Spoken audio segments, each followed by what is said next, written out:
Richard Koval had spent 15 years looking for patterns other people missed. As a forensic auditor for an international financial oversight committee, his job was to follow the money through layers of shell companies, offshore accounts, and charitable donations. He was methodical, quiet, and invisible. That was how he liked it. In March, he was assigned to review the annual financial statements of a prestigious global NGO called Bridge for Tomorrow. The organization operated in 40 countries, providing disaster relief and education funding. On paper, it was a model of transparency, praised by world leaders and featured in fundraising galas. But Richard noticed something small, almost insignificant: a recurring payment of exactly $480,000 to a logistics company in Cyprus that had no physical address, no employees, and no website. The payment was labeled as infrastructure maintenance but appeared every quarter like clockwork, always on the same date, always from the same account. He flagged it and requested additional documents. 3 days later, his supervisor told him to drop the case. The NGO had powerful allies in the government and private sector, she said. Richard refused. That night, someone broke into his apartment. Nothing was stolen, but his hard drive was wiped clean and a single photograph was left on his kitchen table, a picture of his sister, Sarah, leaving her workplace at a high school. No note. No threat. Just a message he understood perfectly. They knew who he was. They knew who he loved. And they were watching. Richard did not go to the police. He had seen too many cases where local authorities were compromised, sometimes willingly, sometimes through blackmail or fear. Instead, he made a copy of every file he had secretly saved on an encrypted cloud server before the break-in, a precaution he had developed after a similar intimidation attempt years earlier. The Cyprus company was a dead end on paper, but he traced its registration to a law firm in the Bahamas, which led to a trust in Luxembourg, which finally pointed to a man named Victor Helm. Helm was not listed anywhere in Bridge for Tomorrow's public records, but Richard found his name in an old procurement contract from 7 years earlier, buried in an appendix that had been scanned poorly and almost overlooked. Helm was a former intelligence officer from an unnamed Eastern European country who now ran a private security and logistics network with ties to several continents. The quarterly payments were not for infrastructure. They were for something much darker. Richard discovered that Bridge for Tomorrow had received over $200 million in donations from governments and private donors specifically earmarked for refugee education programs in the Middle East. But less than 30% of that money ever reached its destination. The rest vanished into Helm's network through a series of layered transfers that took Richard 2 full weeks to unravel. He needed a witness. He needed someone inside who had seen the truth with their own eyes. 2 weeks later, Richard received an anonymous email from an encrypted address with no identifying metadata. The sender claimed to be a former accountant for Victor Helm's operations, now living in fear and moving between safe houses. The email included a single PDF file containing a list of wire transfers from Bridge for Tomorrow to a series of front companies registered in jurisdictions with weak oversight. Each transfer was followed by a second transfer from those front companies to private bank accounts in jurisdictions with strict secrecy laws, such as the Cayman Islands and Liechtenstein. The names on those private accounts belonged to politicians, military officials, and business executives across at least 12 countries, some of them well known in international news. Richard knew he had stumbled onto something far larger than embezzlement. This was a global bribery and influence network designed to shape policy, award contracts, and silence opposition. The NGO was a funnel. Donors thought they were helping refugees, but their money was buying political favors and, in some cases, weapons. Richard cross-referenced the names with public records and found that several of them had recently voted on laws benefiting defense contractors linked to Helm. He compiled a dossier and prepared to send it to multiple international prosecutors simultaneously. But before he could act, his sister Sarah was arrested at her school in front of her students. The charge was fraud and identity theft. The evidence was a forged signature on a loan application for $50,000. Sarah was a high school teacher. She had never applied for any loan in her life. Richard visited Sarah in the county detention center, a gray concrete building with fluorescent lights that hummed constantly. She looked exhausted and confused, her hands trembling as she held a plastic cup of water. She told him that two men in suits had shown up at her school with a warrant and had handcuffed her in the hallway while students watched. They said they had video surveillance of her at a bank branch on a date when she was actually in surgery for an appendectomy, with medical records to prove it. Richard asked to see the warrant and the evidence. The prosecutor, a man named Deputy District Attorney Lloyd Harris, refused to share the video, citing an ongoing investigation and claiming it was classified. Richard ran a background check on Harris and discovered that he had received campaign donations from a law firm that had previously represented one of Victor Helm's front companies. The connection was thin but enough to confirm Richard's suspicion: Sarah was a hostage, not a suspect. The goal was not to convict her. The goal was to make Richard stop investigating Bridge for tomorrow. He was offered a deal through an intermediary: drop the case, delete all files, and Sarah would be released with charges mysteriously dropped. If he refused, she would face 10 years in prison. Richard pretended to accept the deal. He told the intermediary he needed 48 hours to destroy his evidence properly. In reality, he was planning something else entirely. During those 48 hours, Richard did the opposite of what he had promised.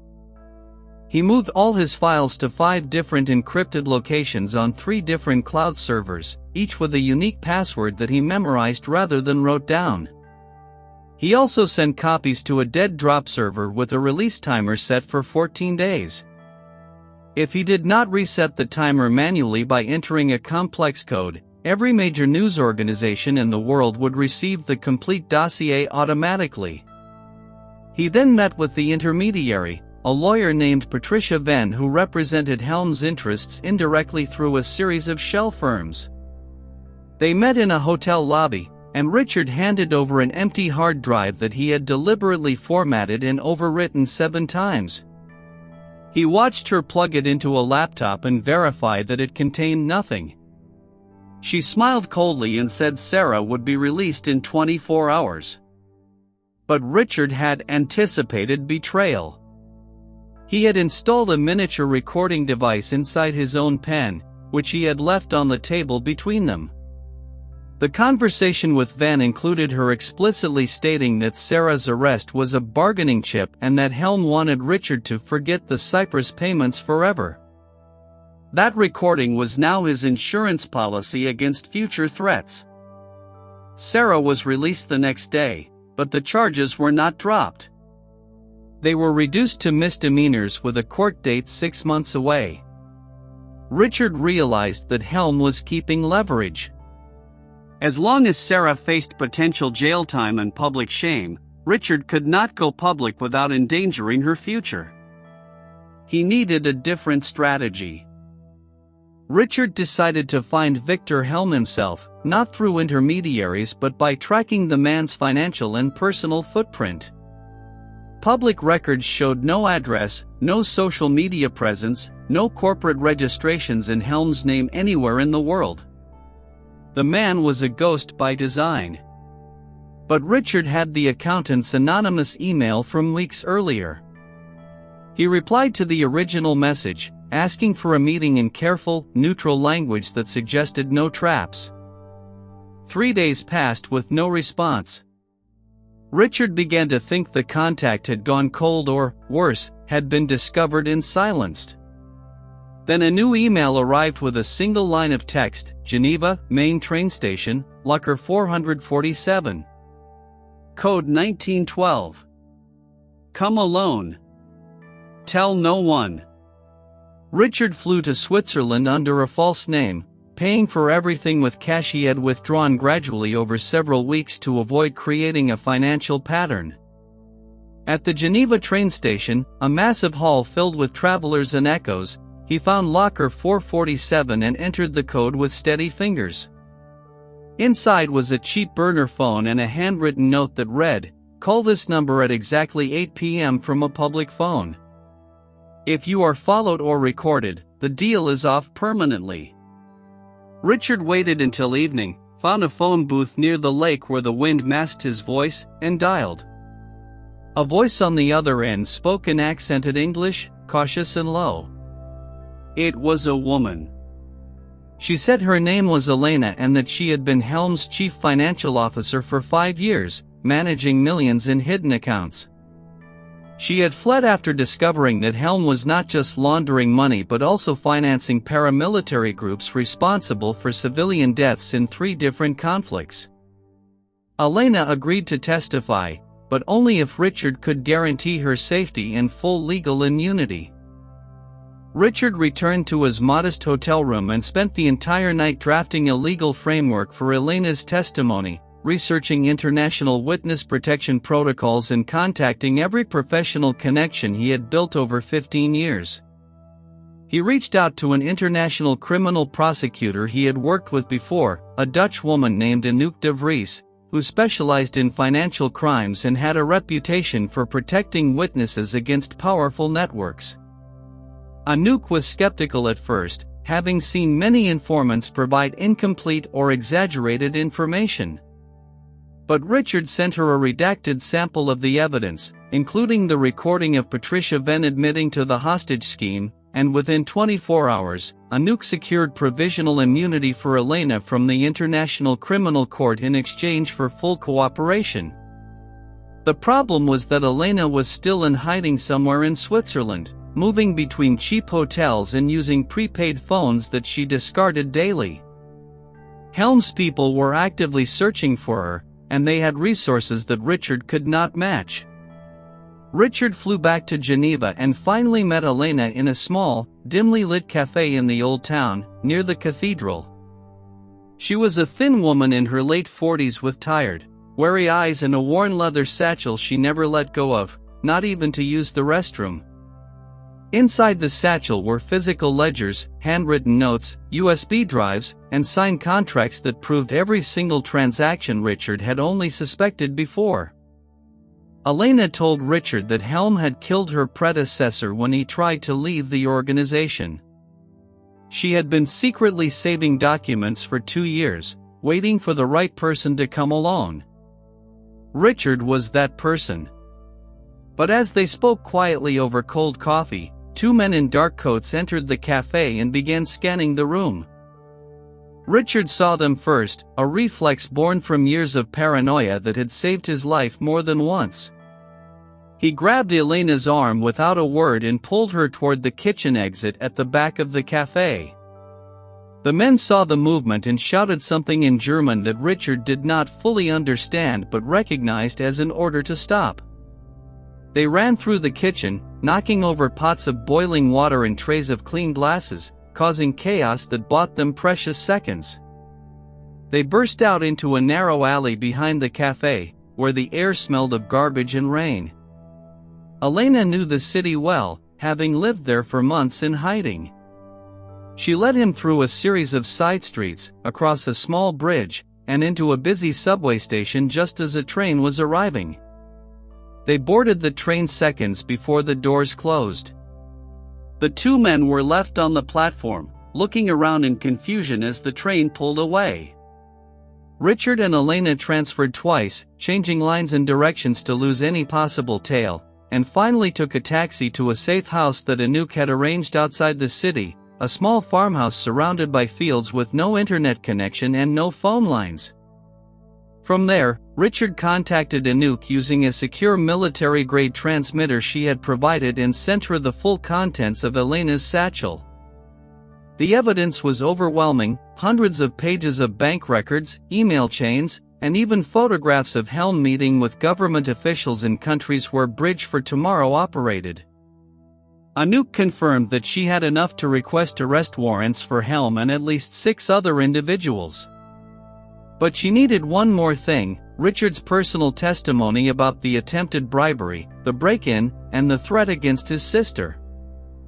Richard agreed to testify without hesitation, but he demanded that Sarah's charges be dropped immediately and that the court issue a public statement clearing her name completely. Anouk contacted the local district attorney's office and presented irrefutable evidence that Sarah's arrest had been orchestrated by Helm's network, including the forged signature analysis and the false video claim. The district attorney, a career official who was not aware of the corruption in his own office, launched an emergency internal investigation. Deputy District Attorney Lloyd Harris was suspended pending a full review, and his office was sealed for evidence collection. Within 72 hours, all charges against Sarah were dismissed with prejudice, meaning they could never be refiled. She was free, and the court issued a written apology for the wrongful arrest. Richard called Sarah from the safe house and told her everything, from the first suspicious payment to the chase through Geneva.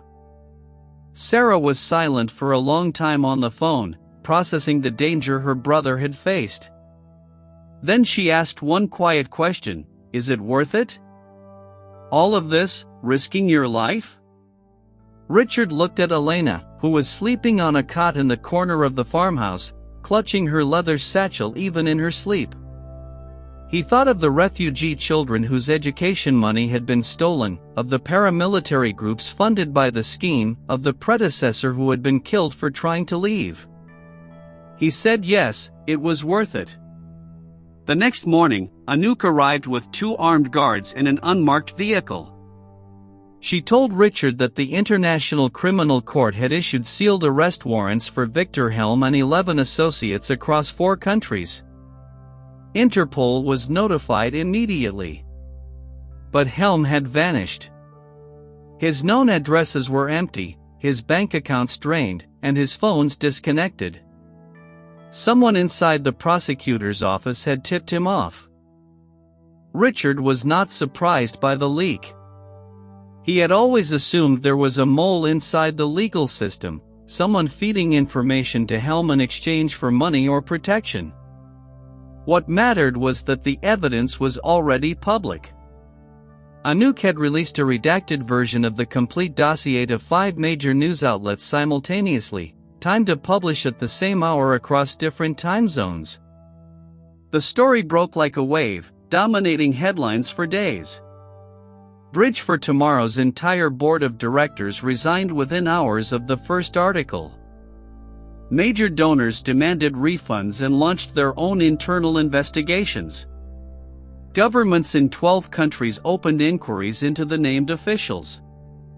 The politicians and executives whose names appeared in Elena's ledgers began issuing public denials, but the paper trail was undeniable, with timestamps, signatures, and bank codes that could not be faked. Victor Helm became the subject of a global manhunt, with Interpol issuing a red notice and offering a substantial reward for information leading to his capture. Richard and Elena remained in the safe house for 3 more weeks, waiting for the initial wave of retaliation to pass. During that time, Richard reviewed every single piece of evidence again, searching for any clue about Helm's possible whereabouts. He found a pattern in the aviation records. Helm owned a small cargo aviation company registered in a country that no longer existed on modern maps. The registration was from 1998, referencing a now-defunct Soviet republic called the Gagauz Autonomous Region. Richard cross-referenced that with flight records and discovered that a plane owned by that company had made unscheduled landings on a private airstrip in a remote part of the Balkans 3 times in the past 6 months. The airstrip was not on any commercial map. Richard sent the coordinates to Anouk.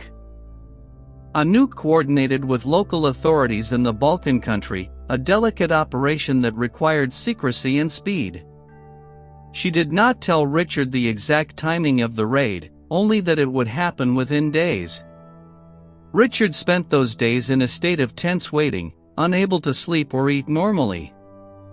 He thought about Elena's predecessor, the man who had died trying to expose Helm.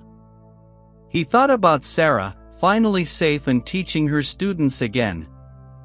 He thought about the millions of dollars that had been stolen from people who needed food, medicine, and education. On the fourth day, Anouk called with news. The raid had been successful. Victor Helm was found at the private airstrip, inside a converted hangar that served as a luxury hideout. He did not resist arrest. When the authorities entered, Helm was sitting at a desk, burning documents in a metal barrel. They recovered several partially burned records, enough to connect him directly to the bribery and weapons funding. Helm was transferred to The Hague to stand trial before the International Criminal Court. Richard watched the news footage from the safe house, seeing Helm escorted by guards in bulletproof vests. The man looked smaller than Richard had imagined, just a pale figure in an ill-fitting jacket. But Richard knew that appearance meant nothing. The trial would take months, perhaps years. Anouk warned Richard that Helm still had assets and allies who might try to retaliate. Witness protection was offered to both Richard and Elena, as well as to Sarah. Richard declined for himself. He wanted to return to his work as an auditor. He wanted to look for the next pattern, the next hidden crime. Elena accepted protection and was moved to a new country with a new identity. Sarah chose to stay in her city but accepted a security system paid for by the court. The trial of Victor Helm began 6 months later in a crowded courtroom in The Hague. Richard testified for 3 days, calmly explaining the financial trail he had uncovered, from the Cyprus company to the Luxembourg trust to the private accounts of politicians and officials. He played the recording of Patricia Van offering to free Sarah in exchange for his silence. He presented the ledgers Elena had saved, page by page. Helm sat in the defendant's box, expressionless, flanked by 2 guards. His lawyers argued that the evidence was circumstantial and that Helm was merely a logistics consultant who had no knowledge of how his clients used his services. But the prosecution had Elena's testimony, and she was devastatingly precise. She named dates, amounts, and the names of intermediaries who had since confessed in exchange for reduced sentences. After 3 months of testimony, the jury deliberated for only 11 hours. The verdict was guilty on all counts: money laundering, fraud, bribery of foreign officials, and financing of paramilitary organizations that had committed war crimes. Helm was sentenced to 25 years in a maximum security prison, with no possibility of parole for the first 15 years. His assets were frozen and ordered to be redistributed to the victims of the schemes he had enabled. Bridge for Tomorrow was dissolved permanently.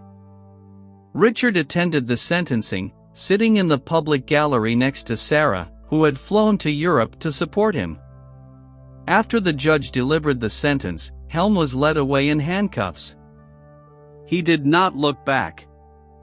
Richard felt no triumph, only exhaustion and a quiet sense of closure. He had done what he set out to do. The pattern was broken.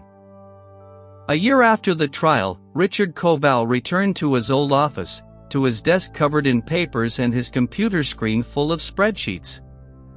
His supervisor had been reassigned after an internal investigation revealed that she had known about the Bridge for Tomorrow scheme and had tried to bury it. Richard was offered a promotion, but he declined.